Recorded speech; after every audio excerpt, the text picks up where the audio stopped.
Social Security Planning 2019.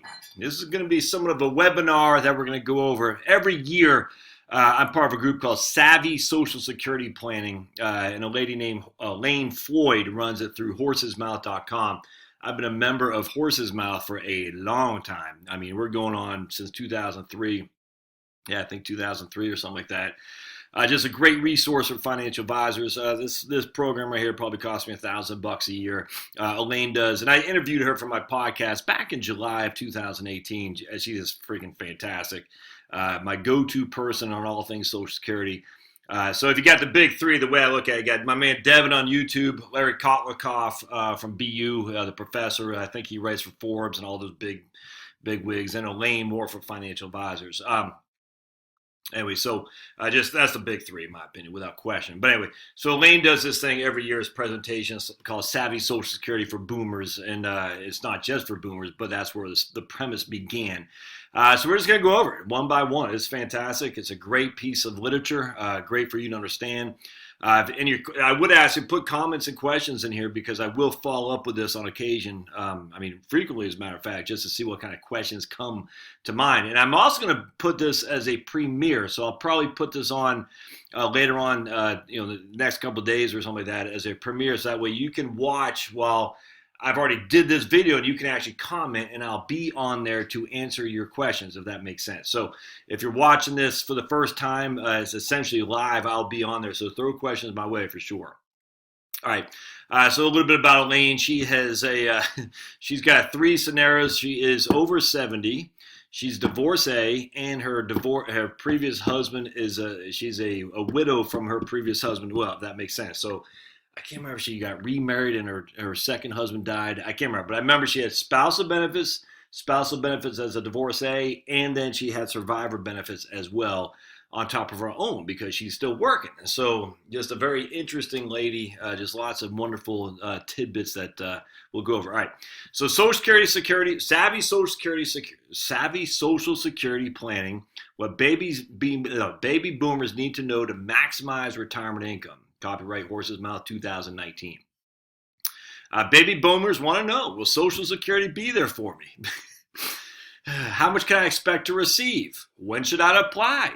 How can I maximize my benefits? And will Social Security be enough to live on in retirement? Those 5 things. Will it be there? Yes. How much can I expect to receive? We'll go into that. When should I apply for Social Security benefits? Ideally, the later the better, but we'll go into that because every situation is unique, my friends. How can I maximize benefits, and will it be enough to live on? All right, so understanding the value of Social Security. It offers income you can't outlive. I mean, that's one of the benefits. I don't get why people discount Social Security so much. I mean, it's a government program, but I mean, it offers income you simply can't outlive. If your monthly benefit is $2,000 today, and you live 10 more years, you'll receive $301,000 in those 10 years. If you live 30 years, you'll receive $1.12 million, and that assumes the Social Security trustees 2.6 annual cost of living adjustments. I mean, that's real money, man. $2,000 over 30 years. That's 360 payments, adjusting it at 2.6% a year cost of living. That's real money. Let's not discount it. It's real money. Even if you only live 10 years, it's going to be $300,000. It offers annual inflation adjustments. If your monthly benefit is $2,000 today and annual cost of living adjustments are 2.6, which is what the trustees report says, in 10 years you'll begin $2,585. In 30 years you'll begin $4,320. And that's a big deal. I mean, that's thankfully that way you're not stuck at $2,000 a month like a lot of pensions are 30 years from now. It's not going to get the job done. All right, so will it be there for me? This is the big one because I hear all the time, I don't count on Social Security. It's a Ponzi scheme. It's never supposed to do that. All right, all these things are true, but the facts are, if you're not planning on using Social Security in your financial planning, retirement planning, I think you're making a horrific mistake. So here's a trust fund balance. It's 2.892 and still growing. Okay, we got total income of the $2.892 trillion that they have in there, and they spent total income of 1.03. Total expenditures of $1 trillion. So the net increase in assets in 2017 was $3 billion. So they increased their assets from $2.89 billion at the beginning of 2017, the end of 2017, excuse me, till $2.895 trillion at the end of 2018. So over the course of the last year, it increased by and it's almost $3 trillion is the assets, the trust fund balance. All right, and this source is the office of the chief actuary of the SSA, Social Security. Now, I think this is pretty interesting. Long-term projections without reform. Now, I want to be very clear here. Elaine doesn't talk too much about this, and I get why, but I want to talk about this. Without reform, benefits falls to 79% in 2034. Let me just see if I can move myself up there. I guess as far as I go. All right, benefits will fall to 79% in 2034 without reform. Now, there's a lot of trustees report right there. There's a lot of things going on here. Now, here we got income. You can see the income is flat. Scheduled payable benefits here going up, then they flatten off. Scheduled but not fully payable. Payable benefits and income after trust fund is exhausted. So we got that gap right there in 2034. All right, payable benefits as a percent of scheduled benefits from now until 2033 is 100%. 2034 is 79.79%, and 2092 is 74%. Now this has actually gone up. If I recall correctly, it was 71% before, so that's actually gone up in 2092. But even just right now, we have 74% of benefits still going to be paid, and that's what's that? I mean, 75 years from now or something like that. I mean, it's crazy. So the idea of Social Security won't be there is just silly. But how are the benefits the trustees report looked at in terms of calculating it? Devin Carroll had a great video I just watched today. Was mowing the lawn, and he was talking about that they have an income base, an unemployment of about 5.5%. Unemployment right now is 4%. All right, so Devin was saying that is what they're using. Is they have a low, medium, and a high.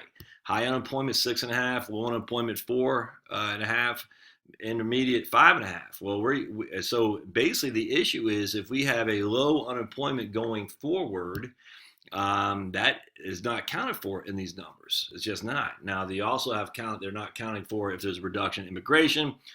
They do count for the fact that most women aren't having that many kids anymore. Just not. I mean, every Western society, not just Western society, every affluent society is the demographics are leading to older and older population. That's already accounted for in the Social Security Trustees report. The immigration stuff's different for sure, but what's accounted for is a demographic collapse essentially. But what's not accounted for is the unemployment. And again, they're saying 5.5%. We're nowhere near that. We're way below that right now. So there's a couple things in there that's interesting that if you had a 5 to 4.5% unemployment, this would be even better.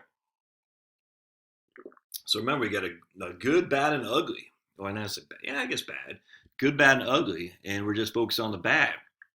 If it's good, Social Security could last forever without any changes whatsoever, depending on unemployment and GDP growth. What would it take to restore solvency? Increase maximum earnings subject to Social Security tax. I'm telling you, it's just a matter of time for that happens. Rightly or wrongly, it's going to happen just like they did for Medicare. This is the big one. Raise the normal retirement age. For the love of me, I don't understand why it's only 67. They should easily raise that to 70, just like that. Done. If you want to put on the backs of those under 40, so what? But someone's got to have to. I mean, the facts were when we did Social Security, it was never intended to pay you 30 years of benefits. It just wasn't. And now more and more people are.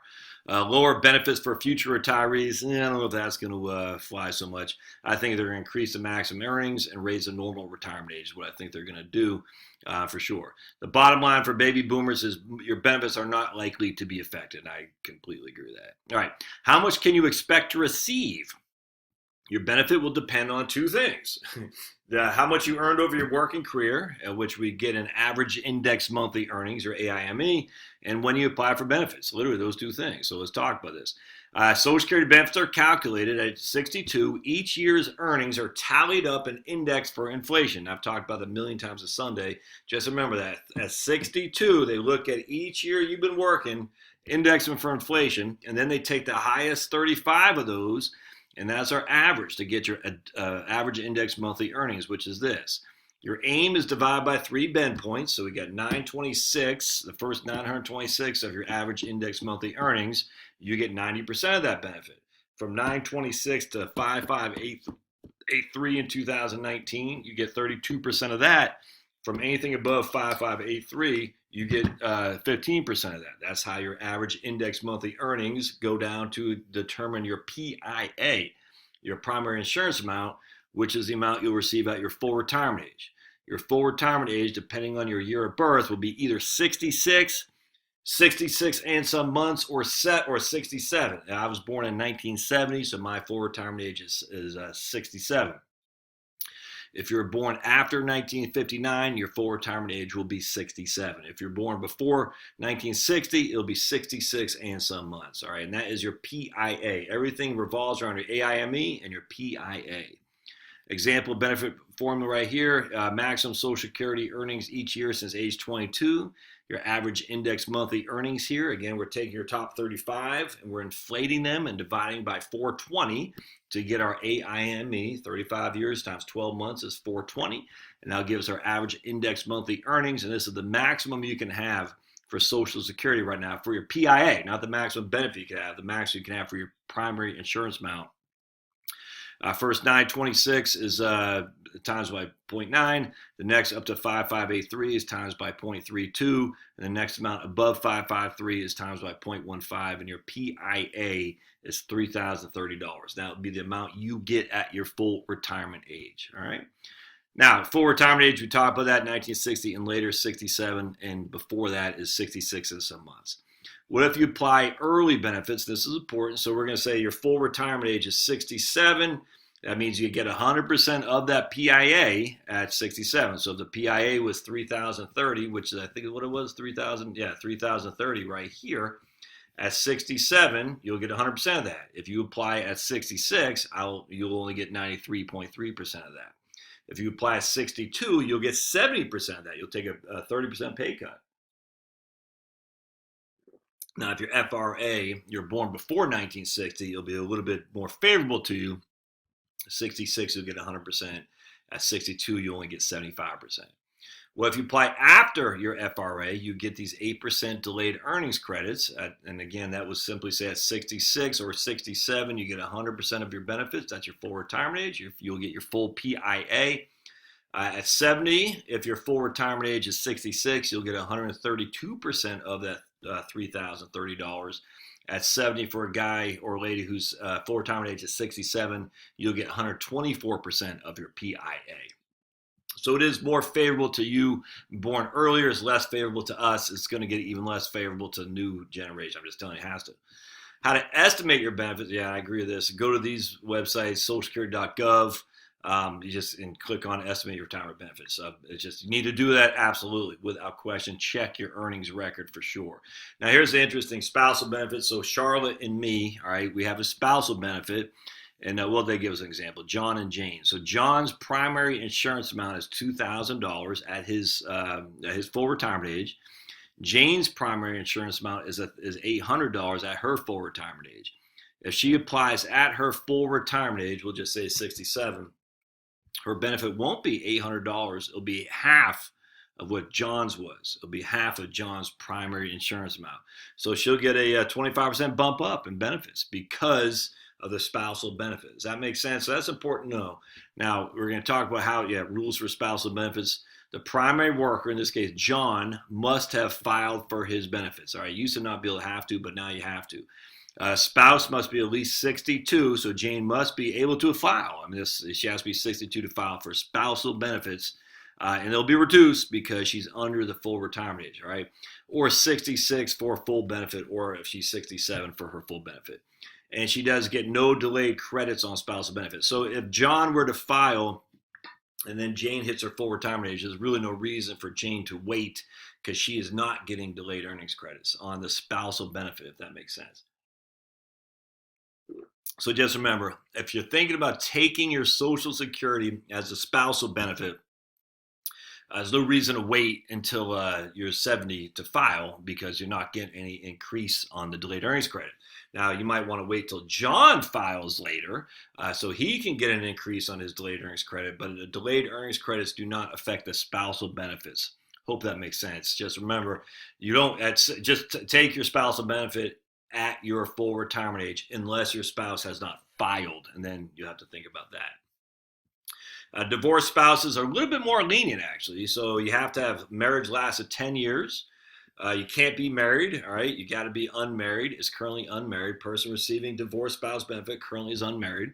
The ex-spouse is at least 62, and the divorce was no more than 2 years ago. So if the divorce was more than 2 years ago, the ex does not need to file for benefits. So if you and I were divorced and it's been 3 years, I can file for my spousal benefits regardless of what you've done. You can't make the same case for if you're married trying to get spousal benefits. It doesn't work like that. Let me pause just. All right, so the divorced spouse, as long as the marriage lasted more than 10 years and is not married and is over 62 years old, there's a little bit more leniency in terms of when you can file for your spousal benefits, which is pretty cool. All right, so rules for divorced spouse benefits. More than one spouse can receive benefits on the same worker's record. So Elaine uses Liz Taylor. Remember her? I don't really, but apparently she was married 3 or 4 times over 10 years to 3 or 4 people. They could all file for divorcee spousal benefits. Benefits paid to one spouse do not affect the others, and divorced spouses must stop upon remarriage of spouse who is collecting benefits. So that makes sense. Not upon the remarriage of Liz Taylor, just upon the remarriage of you as a divorcee of Liz Taylor. If you get remarried, you don't get your divorced spousal benefits anymore.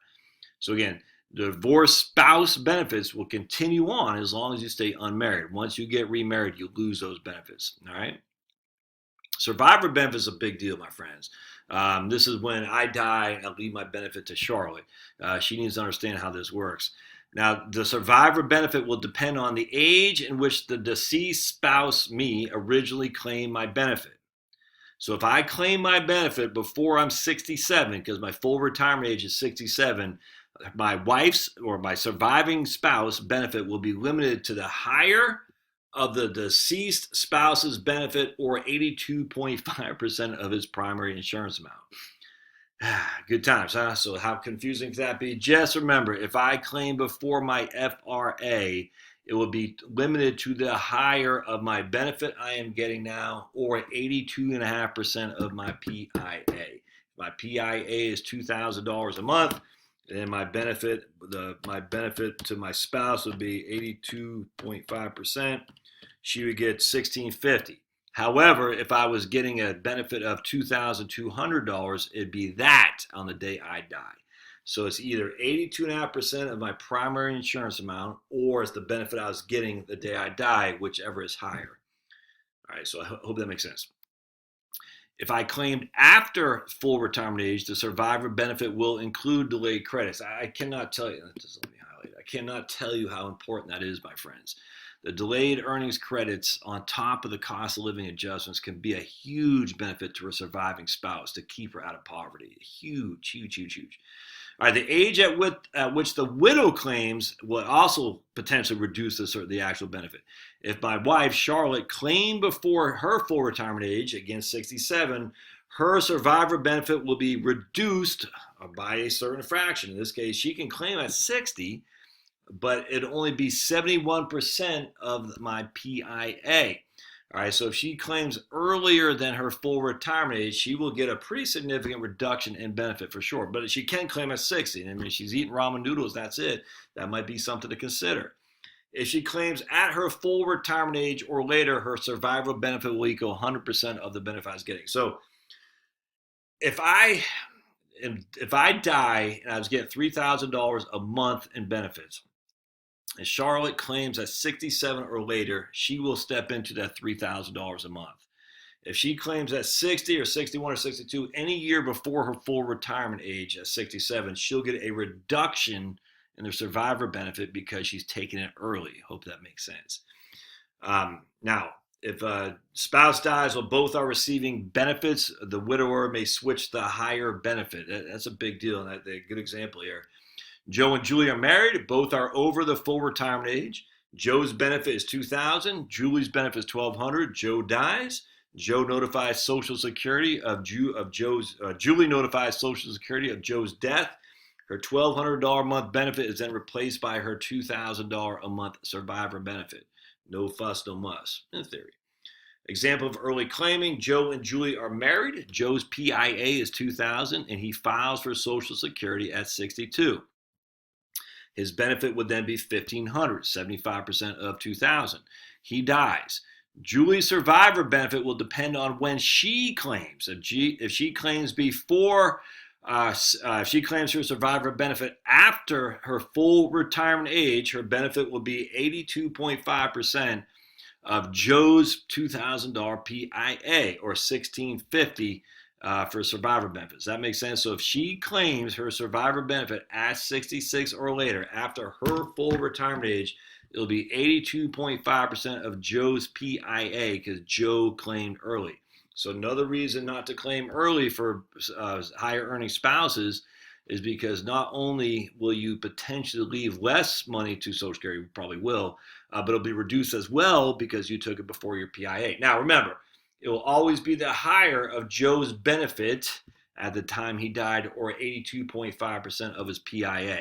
All right, so it doesn't say he was only getting he was only getting $1,500 at this time. So in this time, Julie's benefit will be $1,650 because Joe was only earning $1,500 when he died because he took it early. I hope that it's confusing, man. I'm telling you, go back and watch this video a couple times. Read this right here. I know it's confusing, but it's important to understand. The whole point about this is if you're the primary breadwinner, don't take it early because you could be leaving your surviving spouse in a world of hurt for sure. If Julie claims her survivor benefit at age 60, her benefit will be 71.5% of the $2,000 because that's what Joe's PIA was. All right, so hers will be reduced because she's taking at 60 of Joe's PIA. So in this case, she has $1,650 or $1,430 depending on when she files. Good times. I don't want to beat that dead horse because it'll drive you insane. Example of delayed claiming, and this is the preferable one. Joe's PIA is $2,000. He files at 70. So his benefit goes to 132% of the $2,000, or in this case, $2,640. Then he dies. Julie's survivor benefit will equal Joe's benefit of the day of death, $2,640. If she claims at her full retirement age. If she claims at age 60, it'll be reduced by 29.5%. If she claims at her full retirement age, she will get the full max of Joe's benefit at his death, which in that case is $2,640. All right, a lot going on there. We don't want to beat that dead horse, but just remember, the later Joe files, the better for Julie. Just no two getting around that. All right, couples must have been married. Rules for survivor benefits. You got to be married for at least 9 months at the date of death, except in the case of an accident. Survivor must be at least 60. All right, so if you're 50 is disabled. If you're not disabled, 60 years old to get the survivor benefit. If you want the full survivor benefit, you got to take it at your full retirement age. So if Charlotte is 60 when I die, she'll get a significantly reduced survivor benefit off my record. If she were to take it at 67, she'll get the full benefit I was making when I died. Survivor benefit will not available if widow remarries before the age of 60. All right, so if you're 58 years old and you're thinking about just getting remarried, you might want to think about waiting a year and a half or so until you're 60 because you cannot get it if you remarry before the age of 60 unless that marriage ends. Now, divorced spouse survivor benefit available if the marriage lasts for 10 years. So again, going back to the divorcee, if you're divorced, you have access to survivor benefits and divorce benefits as long as the marriage lasted 10 years. Now, the one thing they don't talk about here, which I do want to point out, going back to Charlotte and me. So let's just go back to this right here, and we're going to say survivor. All right, let's say instead of Julie's benefit being $1,200, we're going to say it's $1,600. Joe dies, so Julie has $1,600. Joe has $2,000. What could happen is Julie could take Joe's $2,000 a month benefit, and she could, at her full retirement age, and allow her $1,600 benefit to grow at that 32% clip, which means when she hits 70, it'll be worth $2,112. I know that's confusing, but just remember, just because she's taking the higher benefit today might not necessarily be the most beneficial for her. Social Security was written up by their own Office of Inspector General that said they were not guiding widows properly. And they were saying just take the highest benefit, which in this case would be Joe's at $2,000. But if she were to do that, she would be losing out on the potential for the growth of her own benefit, if that makes sense. Or they're saying take your own. I mean, all kinds of different things here. I mean, so many different ways. In this case, she'd want to take Joe's. I mean, she'd want to take the deceased benefit, her survivor benefit, to allow her own benefit to grow, which is fine. But Social Security was not advising people of that opportunity to take one of the benefits and let the other just accumulate. I hope that makes sense. But it's a big deal there. You got to seek counsel if you're a survivor, and it looks like there might be a way to take one benefit and allow the other to continue to grow. Hope that makes sense. All right, so let's keep going here. And I've done a couple of videos on that. I did a video. I forgot what it's called. Social Security still misleading widows or something like that. Maybe I'll find it. Put a link to the show link in the show notes. Social Security. I was saying something. Social Security. Yeah, I can't remember. Social Security misleading widows, I think is what the video title was called. All right, so when should you apply? All right, so factors considered, what is your health status, without question. I mean, if you're about to keel over, you might as well apply, maybe. Your life expectancy, your need for income, whether or not you plan to work, and survivor needs. All right, so we got a lot of different things to consider when you should apply. So let's go. The first one is, I mean, if you expect to live longer, then you should probably delay, and I'll show you why, because watch this. All right. Why delay benefits? Bigger checks to start. All right. So basically what's happening here is we assume a primary insurance amount of $2,800 and a 2.6% increase from cost of living adjustments. All right. So percent of PIA, if you take it at 62, it's 70%. If you take it at 63, it's 75. So again, this is someone whose FRA is 67 years old. You get 124 at 70. So if you have $2,800 a month when you're 67 years old, you'll get 3472 when you're 70, but you'll get 1960 when you're 62. So let me write that down because I think this is a pretty big deal, I think. All right, so here you got 1960, 2,800, 3472. So that's the way your benefits are going to be. 1960 if you take it early, 2,800 if you take it at 67, 3472. Now, with cost of living adjustments, though, 2.6% cost of living adjustments, that benefit, if you delay it, is going to be 4,263. It's going to be worth another almost $800 more because if your PIA is 2,800, that's just what's determined when you're 62 years old. It's going to grow at 2.6% a year, according to the trustees, which means when you're 2,800 at 62, they calculate your PIA. That's what happens. So they're saying, hey, Josh, at 60, we're 62 now. We're going to calculate your PIA. Your PIA right now is $2,800. So you can take it today, but it'll be reduced by 30%, or you can wait for 6 years. But it won't be $2,800 if you wait for 6 years because it's going to get a 2.6% cost of living adjustment. It'll be $3,183.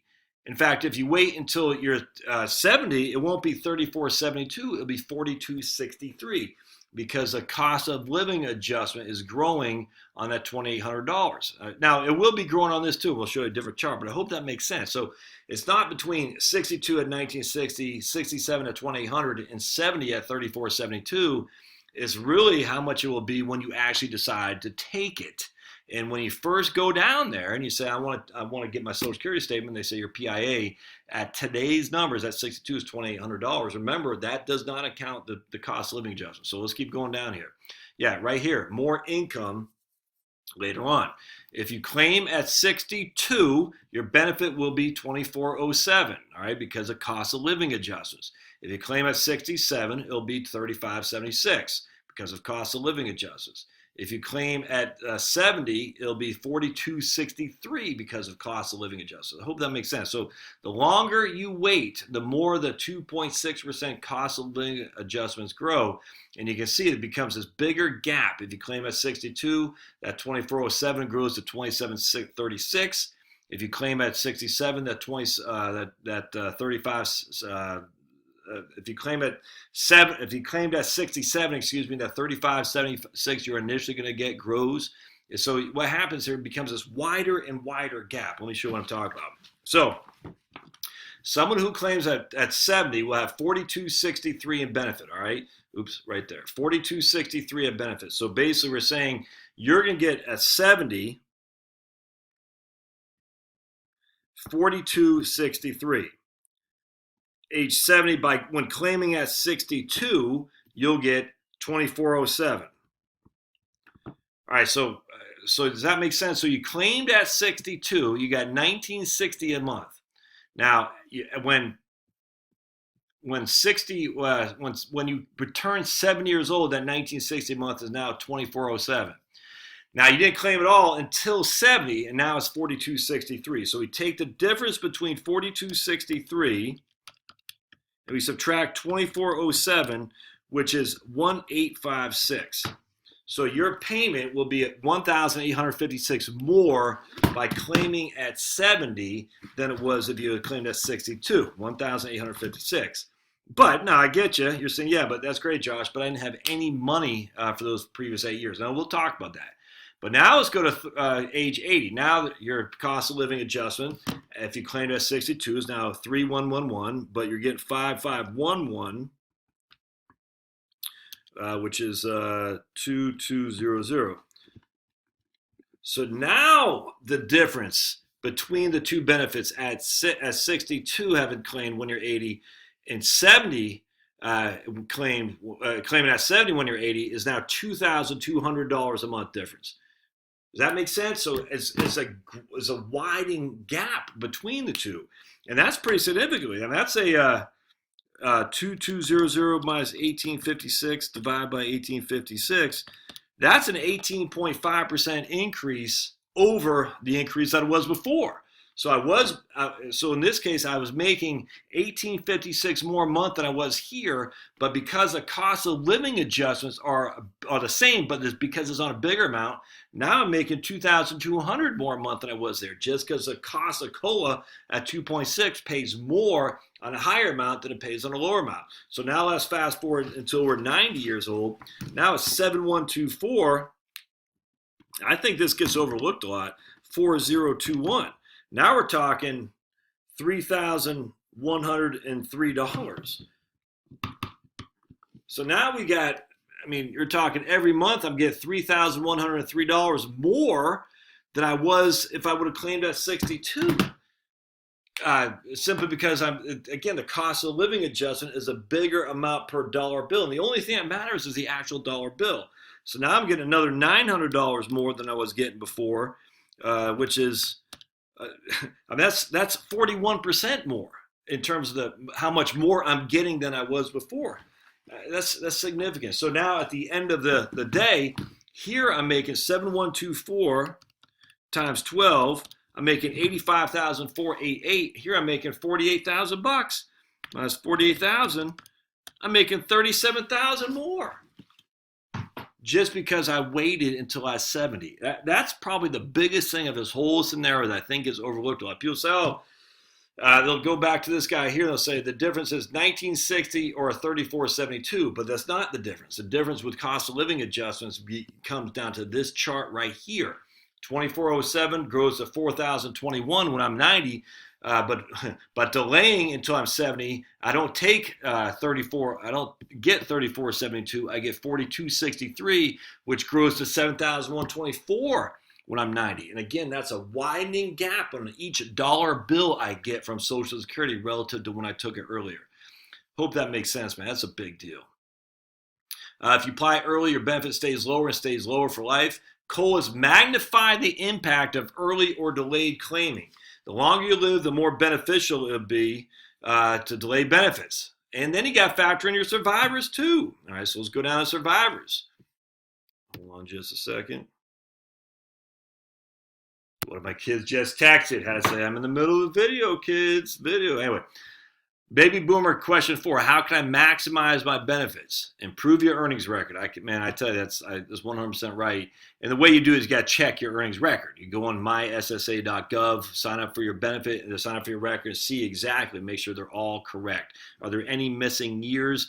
Can you improve it by working longer? I don't think you can. I shouldn't say I don't think you can. I think there can, but I don't think it's nearly to the extent that a lot of people think you can. A lot of people say, I can just work longer. Yeah, maybe not. I've done videos on that to show us. You're literally talking about working 2,080 hours to it and giving an extra $20 a month. I just don't think it's worth it. But with that said, if you don't have any earnings or very minimal earnings, say 10 years, you can work an extra 5. That will improve it for sure. Maximize your benefits. Apply for Social Security at the optimal time, which is you got to consider. If you need the money now, you got to take it now. There's no other way around that. Consider your life expectancy. If you're going to keel over tomorrow, you might as well take it. But you also got to consider your spouses. Don't just look at the benefit for you. You got to look at both you and she, or he, or whatever. I don't care. But you got to look at your spousal benefit too. If you're about to keel over and your spouse is going to be long-lived, then you might want to wait, even though you don't get your benefit because you keel over before you die. At least she'll have the option of getting more. So think about like a life insurance construct. This is if you work while you're taking Social Security. I don't know why people would do that, frankly, other than they really need the money. I would not do that because you are going to lose some money, $1 in benefits for every $2 you earn above $17,000. Now, you do get it back. It will be adjusted at full retirement age. But again, you're taking it early, so you're taking a reduced benefit. I'd encourage you not to do that. To avoid the earnings test, wait until your full retirement age. Wait till you're 66 or you're 67. That's to take it. Ideally that's what you should do. Unless you really need the money, just wait, because that way you don't get it reduced anyway, and then you don't have to get it readjusted at full retirement age to get the money that was withheld put back to you. Coordinate spousal benefits. I 100% agree with this. So Charlotte and Josh, how do we do this? And some of the old strategies have been taken off the table, but there's still some. Where lower earning spouses PIA is more than 50% of the higher earning spouses PIA, both spouses delayed to age 70. One spouse takes advantage of the spousal benefits as allowed. So for Charlotte and me, she's 4 years younger than me. She hasn't worked that much. When I file, she'll file for her spousal benefits. Presumably, it'll be more than her own benefit, but we don't know. And if it's not, but either way, Social Security will deem to pay either more the spousal benefit or her own benefit. Now, if she were to wait until she's 70 for her own record to build up, that might be more than a spousal benefit. So you don't really have a choice anymore of delaying and taking your spousal benefit and then taking your benefit later. You can't really do that. But at the end of the day, she can take her spousal benefit or allow her own benefit to increase until she's 70. We'll just have to play it at that point. Maximize lifetime benefits over average or long life expectancy.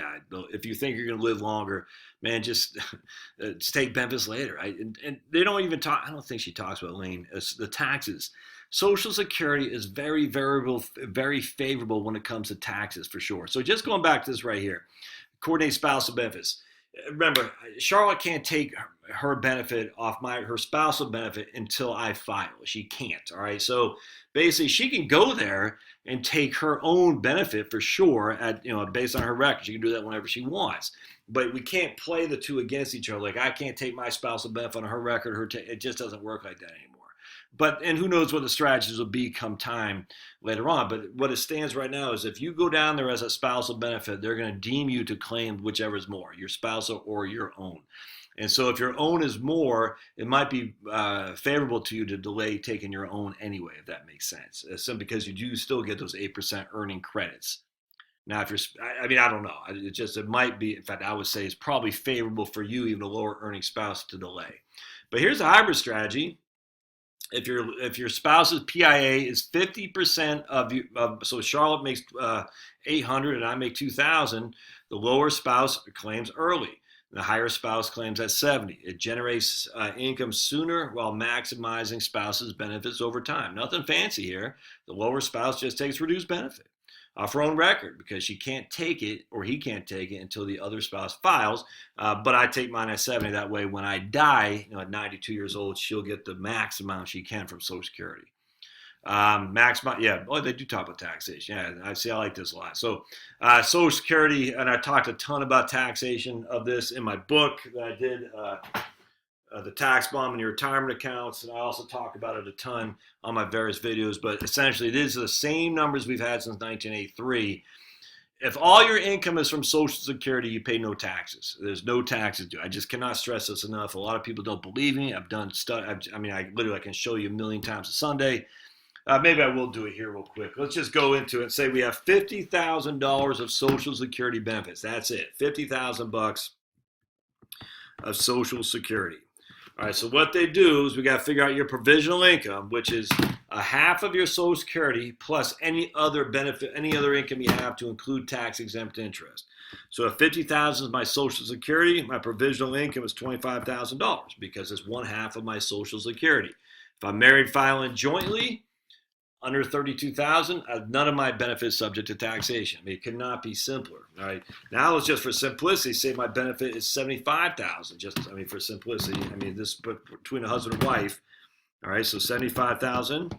That means half of that is $37,500. All right. So my benefit is $75,000. Half of my benefits, our benefits, $37,500, which means the first $32,000 is tax-free. The next amount from 32 to 44, which in this case is $37,500. So I have $5,500 is of my Social Security is subject to taxation. All right. So the first $32,000 is not subject to any taxation. Any amount from 32 to 44, half of that amount is subject to taxation. All right. So we take is that we got half of that amount there is $5,500. We divide that by 2. What is that? $2,750. So of our Social Security benefit, $2,750, this amount right here, is subject to taxation. Our standard deduction is at least $24,000. I mean, so our standard deduction exhausts that $2,750. We have no taxable income. So our standard deduction takes away any taxes that we have on that. So our AGI will simply, our AGI will be $2,750, $2,750. Our standard deduction is $24,000 or whatever it is at that time, and our taxable income is 0. So if all your benefit is Social Security, you pay no tax, regardless of how much the benefit is. I cannot state that clearly enough. A lot of people don't believe me. I'm just telling you, just run the numbers. I'm telling you, run the numbers. Ways to minimize tax on Social Security: reduce other income with tax advantage investments, not municipal bonds. Could not agree that more, because municipal bonds go into the provisional income numbers, which means they're going to put your Social Security subject to tax. Draw down IRAs before you're 70 and a half. I'm telling you, my friends, the years between 62 and 70 are your golden years of tax planning. Take advantage of it. Take advantage of it. Take advantage of it. Draw your IRAs down while you're allowing your Social Security to build. I can't stress that enough. Convert traditional to IRA. Delay Social Security reduces the number of years the benefits are subject to tax, and if those benefits are significantly big, they won't be subject to any tax whatsoever, especially if you don't have much in terms of the IRA required minimum distributions. I'm telling you, much rather you have $50,000 of Social Security income than $50,000 of IRA income. It's not even debatable in that regard. Not even debatable. Pay down debt. Could not agree that more. Coordinate Social Security with your overall retirement income plan. Now, here's a big one. Social Security personnel cannot project future benefits through planning. They can't. They can estimate your individual benefits. They can tell you what you're entitled to now, but they can't give you ideas. They can't run scenarios. They won't. Had a lady yesterday on my YouTube channel tell me they didn't even know what a spousal benefit was, and she went to 2 offices. My assumption was she wasn't explaining it correctly, but man, I don't know. I mean, so you got to go down there knowing what your stuff is, because this is for you. This isn't for them. This is your benefits going to last for the rest of your life, and probably a good amount of you. This is the most amount of money from an income stream you'll have for retirement. So you got to get it done right. Help with innovative strategies designed to maximize benefits. Yeah. So will Social Security be enough to live on retirement? See, they say probably not. I don't know if I agree with that. I mean, if you maximize Social Security and the median income is $60,000, that's work income in America. You lop off $10,000 of that from FICA taxes, 401k contributions, and income taxes. The median household income in the United States after taxes is $50,000. So that's $4,000 a month of Social Security. Can you get that? Sure, absolutely you can if you do some smart planning. So I think probably I do. In fact, I've done videos that say you can certainly live on Social Security. It just depends on your spending. Consider Social Security in the context of pensions, IRAs, required distributions, investment portfolio, and work. Yep. All right, so that's pretty much it. That's my story here. Again, I hope this was helpful to you. Put comments, questions, concerns down the show notes. Thoughts that you have, strategies that you have. Have you been to Social Security? What have you heard? Share, please, because other people are relying on you to share your own information so that way they can be prepared to file their own Social Security. All right. So again, I'll put this and I'll answer this on. I'll be looking back on this on a regular basis. So just please do comment. And if you like what you see here, subscribe, share this with other people, and we'll see you next time. Thanks now.